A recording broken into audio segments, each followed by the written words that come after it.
Have you ever looked at your own hands and wondered if they're really there? I don't mean physically. I mean philosophically. What if I told you that your hand doesn't actually exist? Not the way you think it does. Not as a whole. Not as a single unified thing.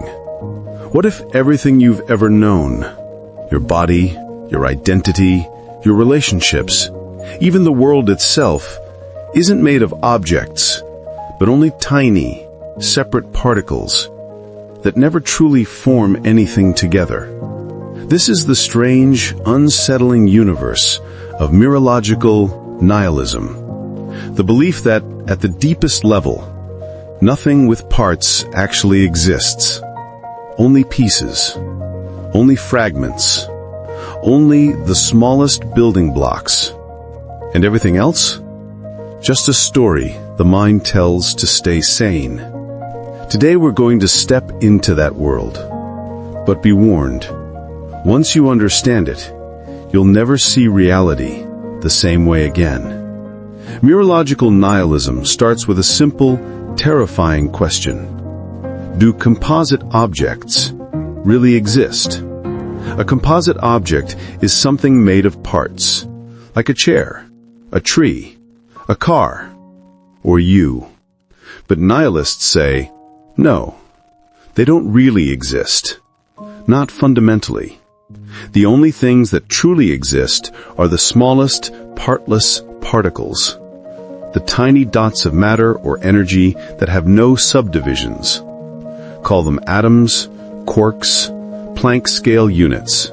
The name doesn't matter. What matters is this idea. If you take a human and break them into enough pieces, when exactly do the pieces stop being a person? At what point does you stop existing? The nihilist answer? There was never a you to begin with. Just particles, arranged in a certain pattern, temporarily. Let that sink in. To understand it, imagine the famous thought experiment, the ship of Theseus. If you replace a ship's planks one by one, is it still the same ship? People debate this endlessly, but the Mereological nihilist smiles and says, there is no ship. There are only planks, arranged shipwise. And if you replace the planks, you're not changing a ship. You're rearranging particles into new patterns. This breaks the mind because we humans need wholes. We crave stories. We prefer a single object over billions of fragments. But nature doesn't care what we prefer. Now comes the part that hurts. If Mereological nihilism is true, then what you call a human being is not a single thing, not a unified entity, not a complete object. It's a collection, a gathering, a temporary cluster of particles, with no you in the middle tying them together. This means you don't have a self. You don't have a body. You don't exist as a whole. Only your particles exist. And they existed long before you arranged them into this pattern. This collapses identity, collapses responsibility, collapses meaning, and yet it's strangely beautiful. Because if you were never one thing, you were never trapped by the idea of being someone. You were always a shifting storm of matter, free, unfixed, unbound. Let's take a simple example. You're sitting at a table. You rest your hands on it. You feel it. You trust it. But according to Mereological nihilism, there is no table. There are only atoms arranged table-wise. Touch becomes deception. Vision becomes storytelling. Reality becomes interpretation. We walk through the world believing in objects, but the universe doesn't recognize objects.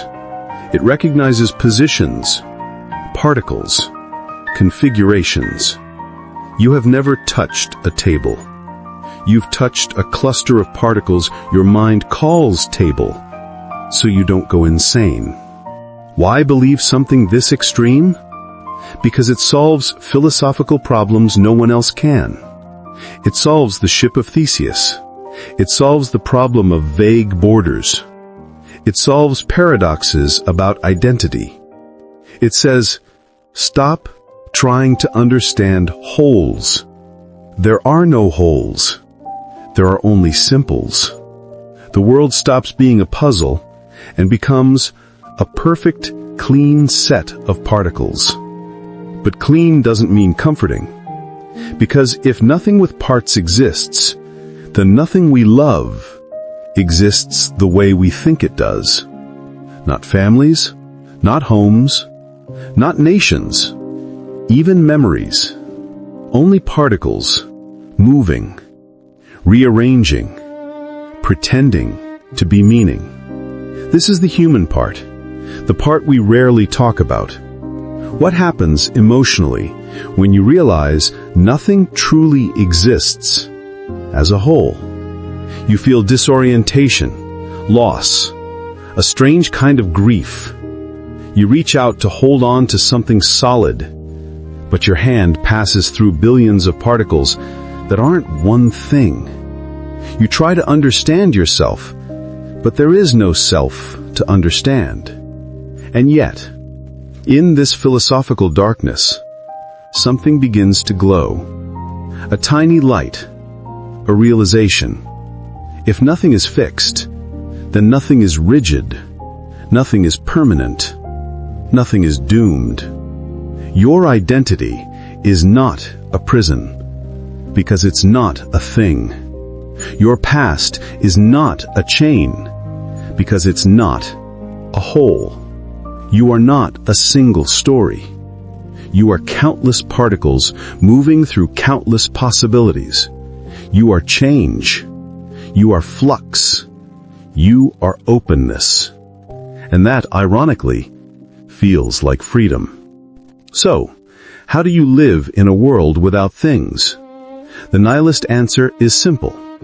Live as if things exist, but understand they don't. Use identity. Use meaning. Use relationships.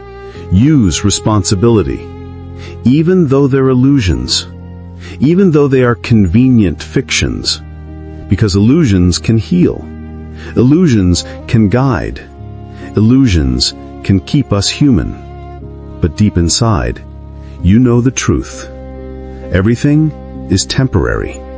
Everything is particles. Everything is arrangement. And knowing this helps you suffer less. Because nothing you lose was ever a thing to begin with. Mereological nihilism doesn't tell you the world is meaningless. It tells you the world is fragile, temporary, held together by stories we tell to survive. You are a pattern of particles that will never exist in this exact arrangement. And that makes you rare, beautiful, precious. You're not a solid object. You're a cosmic moment.